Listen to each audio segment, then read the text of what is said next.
Counting ఏజెంట్లు చాలా జాగ్రత్తగా ఒకటికి 10 సార్లు ఆలోచించి అక్కడ ఏదైనా డౌట్ అనిపిస్తే అక్కడ దగ్గరలో ఉన్న ఆర్ఓ గారికి కంప్లైంట్ చేయవలసిందిగా కోరుతున్నాం. చాలా మంది రెచ్చగొడుతుంటారు, కానీ చాలా ఓపికగా రేపు ఒకరోజు వైఎస్ఆర్సీపీ ఏజెంట్లు ఉంటే 5 సంవత్సరాల పేద ప్రజలు హ్యాపీగా ఉంటారు. ముఖ్యంగా చదువుకున్న విద్యార్థులు, అనారోగ్యంతో ఉన్న పేదవారు అందరూ కూడా చాలా హ్యాపీగా ఉంటారు. దయచేసి ఆలోచించండి. మనం చాలా ఓపికగా ప్రతిదీ ఒకటికి 10 సార్లు ఆలోచించి మీకు ఏదైనా అక్కడ ఎగ్జిట్ పోలింగ్ దగ్గర ఏదైనా డౌట్ అనిపిస్తే మాత్రం ఎటువంటి సందేశం లేదు, వెంటనే ఆర్ఓ గారికి కంప్లైంట్ చేయవలసిందని కోరారు. నమస్కారం. ఎన్నికలు పూర్తి అయిపోయినాయి. రేపు 4వ తారీఖు కౌంటింగ్ జరగబోతుంది.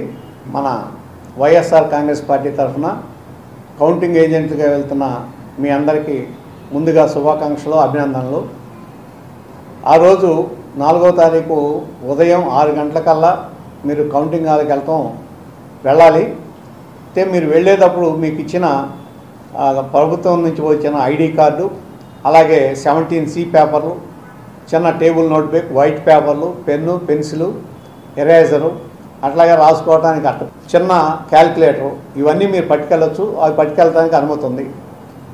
తర్వాత ఒక్కొక్క కౌంటింగ్ టేబుల్కి, ఒక్కొక్క హాల్కి 14 టేబుల్స్ వేస్తారు. అంటే ఒక్కొక్క అసెంబ్లీ నియోజకవర్గానికి 14 టేబుల్స్ ఉంటాయి. 14 మంది మన ఏజెంట్లు ఏదైతే వాళ్ళకి కేటాయించారో ఐడి కార్డులో ఉంటుంది నెంబరు, ఏ టేబుల్ కేటాయించారనేది, ఆ టేబుల్కి వెళ్ళి కూర్చోవాలి. అక్కడ ముందు ఇదంతా అయిన తర్వాత ఒక్కొక్కసారి 14 ఈవీఎంలను తీసుకొస్తారు. అంటే ఈవీఎం మొత్తం తీసుకురారు, ఓన్లీ కంట్రోల్ యూనిట్ మాత్రం తీసుకొస్తారు. సియు తీసుకొస్తారు. సియు తీసుకొచ్చేటప్పుడు 14 ఒకేసారి వస్తాయి ఫస్ట్ రౌండ్. అది ఒక క్యారీయింగ్ కేసులో తీసుకొస్తారు. ఆ క్యారీయింగ్ కేసులో తీసుకొచ్చి మీ దగ్గర పెట్టిన తర్వాత ఆ కేసుకి సీల్ సరిగ్గా ఉన్నాయో లేవో చూడండి. ఒకవేళ క్యారీయింగ్ కేసు సీల్ కనుక బ్రేక్ అయినా పర్వాలేదు, లోపల అది ఓపెన్ చేసిన తర్వాత కంట్రోల్ యూనిట్ ఉంటుంది. కంట్రోల్ యూనిట్కి పేపర్ సీల్స్ ఉన్నాయా లేవా అవి చూడాలి. తర్వాత మీకు ఆ పేపర్ సీల్ ఉందా, ఫస్ట్ దానికంటే ముందు కూడా దాని మీద ఉన్న ఐడి నెంబరు, మీకు 17Cలో ఉన్న ఐడి నెంబరు, ఈ రెండు ఒకటిగా ఉన్నాయా లేవా.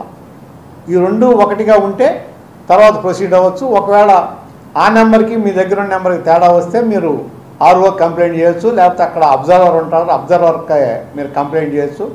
లేకపోతే మన పార్టీ తరఫున ఆర్ఓ టేబుల్ దగ్గర ఏజెంట్ ఉంటారు, ఏజెంట్ని కంప్లైంట్ చేయొచ్చు. అది కనుక తేడా ఉంటే ఆ ఈవీఎంని పక్కన పెడతారు, దానికి సంబంధించిన వీవీప్యాట్ తర్వాత లెక్క పెడతారు. లేదు అది ఎలక్షన్ కమిషన్ రిఫర్ చేస్తారు. ఎలక్షన్ కమిషన్ డిసిషన్ బట్టి అక్కడ ఉంటుంది. తర్వాత నెంబర్ కూడా సరిపోయిన తర్వాత పేపర్ సీల్స్ చూడండి. పేపర్ సీల్స్ మీద నెంబరు ఉన్నాయా లేవా, మీరు పెట్టిన సంతకం ఉందా లేదా అవి కూడా అబ్జర్వ్ చేయండి. చేసిన తర్వాత పింక్ సీల్ ఉంటుంది. అవి కొన్న అన్నిటికన్నా ముఖ్యంగా గ్రీన్ సీల్ ఉంటుంది. గ్రీన్ సీల్ మాత్రం ఎట్టి పరిస్థితుల్లోనూ బ్రేక్ అవ్వకూడదు. గ్రీన్ సీల్ కనుక బ్రేక్ అయితే మీరు వెంటనే కంప్లైంట్ చేయండి. వెంటనే అక్కడ ఆ ఈవీఎంని, ఆ కంట్రోల్ యూనిట్ని లెక్క పెడతాం ఆపేస్తారు. అది కూడా బాగుండి గ్రీన్ సీల్ కూడా ఏమీ అభ్యంతరం లేకుండా ఉంటే అప్పుడు కౌంటింగ్ మొదలెడతారు. అక్కడ మీరు బటన్ నొక్కిన తర్వాత ముందు ఏం చేస్తారంటే ఈవీఎంని అక్కడ ఆన్ చేస్తారు. ఆ ఆన్ బటన్ నొక్కిన తర్వాత ఈవీఎం ఆన్ అవుతుంది. అయిన తర్వాత మీకు ఒక్కొక్క ఓట్లు లెక్కింపు మొదలెడితే ఫస్ట్ మీకు డేట్ వస్తుంది, సమయం వస్తుంది, అలాగే ఎప్పటి నుంచి పోలింగ్ మొదలైంది, ఎప్పుడు ముగిసింది ఆ టైం కూడా వస్తుంది. ఆ టైం కూడా మీరు చూడండి. ఏదైనా ఆ డేట్లో కానీ ఏదైనా తేడా ఉంటే కంప్లైంట్ చేయొచ్చు. దాని తర్వాత మీకు మీరు బటన్ నొక్కిన తర్వాత ఓట్లు వస్తుంటాయి, ఎవరికి ఎన్ని ఓట్లు పడి. ఫస్ట్ దీనికంటే ముందు కూడా మీకు అక్కడ అసలు ఆ బూత్లో ఓట్లెన్ని, పోలైన ఓట్లెన్ని అవి కూడా వస్తాయి. ముందు పోలైన ఓట్లెన్ని మీ దగ్గర ఉన్న 17Cలో అది ఇది ఇప్పుడు సపోజ్ 900 ఓట్లు పోలైనవి అని మీకు ఈవీఎంలో వచ్చింది. మీ దగ్గర ఉన్న 17Cలో కూడా అదే 900 ఓట్లు ఉన్నాయా లేవా. ఒకవేళ తేడా ఉంటే అది కూడా మీరు అడగాలి, కంప్లైంట్ చేయాలి. ఎందుకంటే తేడా ఉండటానికి వీల్లేదు. తేడా ఉంటే అప్పుడు దాన్ని బట్టి మళ్ళీ డెసిషన్ తీసుకుంటారు ఏ మేరకు ఇది అనేది.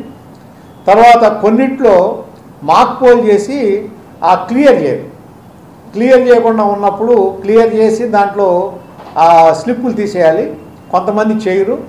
ఆ చేయనప్పుడు అవి కూడా ఎక్స్ట్రా చూపిస్తాయి. దాన్ని కూడా కొన్ని చోట్ల అయితే ఇప్పుడు మన పార్లమెంట్లోనే దాదాపు 12 ఎన్నో విజయవాడ పార్లమెంట్లో అసెంబ్లీ కానీ పార్లమెంటు సంబంధించి కానీ 12 ఈవీఎంల్లో ఈ విధంగా మాక్ పోల్ క్రియేట్ చేయలేదని వచ్చినాయి. ఆ నెంబర్స్ ఏవైతే ఉంటాయో వాటికి సంబంధించిన యూనిట్లన్నింటి ముందు పక్కన పెట్టేసి అంతా మొత్తం కౌంటింగ్ అయిన తర్వాత ఆఖరిలో లెక్క పెడతారు. అది ఒకటి. తర్వాత మీరు ముఖ్యంగా చేయాల్సింది ఏంటంటే ఏజెంట్ అందరూ చాలా ప్రశాంతంగా ఉండండి. చాలా దీంట్లో అబ్జర్వేషన్ బాగా ఉండాలి.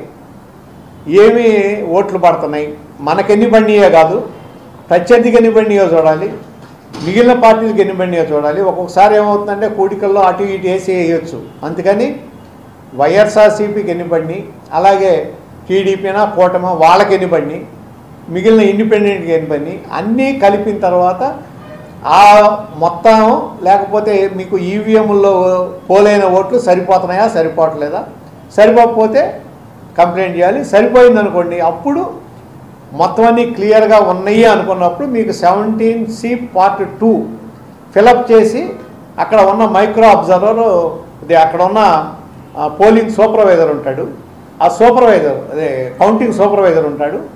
ఆయన మీకు ఆ 17C Part 2 ఇస్తాడు. ఇచ్చినప్పుడు మొత్తం చూసి అన్నీ కరెక్ట్గా ఫిల్ చేశారా చేయలేదా, ఏది పోలైన ఓట్లు అట్లాగే మనకు పడిన ఓట్లు ప్రత్యర్థికి పడిన ఓట్లు మిగిలిన పార్టీకి పడిన ఓట్లు అన్నీ కరెక్ట్గా ఉన్నాయా లేవా చూసి మాత్రమే సంతకం పెట్టండి. ఎందుకంటే ఒక్కసారి మీరు సంతకం పెడితే అది ఫైనల్, ఇక దాన్ని మన ఎవరూ కూడా మార్చలేరు మీరు సంతకం పెడితే. కాబట్టి మీరు సంతకం పెట్టే ముందు చూసుకోండి. మీకు ఏదైనా అనుమానం వస్తే ఆర్ఓ టేబుల్ దగ్గర ఉన్న ఏజెంట్, మన ఆర్ఓ టేబుల్ దగ్గర మన పార్టీ ఏజెంట్ ఉంటారు, వాళ్ళని పిలిచి వాళ్ళ అభిప్రాయం తెలుసుకుని వాళ్ళని కూడా అడిగి అప్పుడు సంతకం పెట్టండి. తొందరపడి సంతకం పెట్టాల్సిన పని లేదు. ఈవీఎంల్లో కూడా మీకు ఎక్కడైనా సరే డౌట్ ఉండి మీరు సరిగా నోట్ చేసుకోకపోతే మళ్ళీ చూపించమని అడిగితే మళ్ళీ మొత్తం కౌంట్ అంతా చూపించాల్సిన అవసరం ఉంది, చూపిస్తారు. ఈ విషయంలో మొహమాట పడద్దు.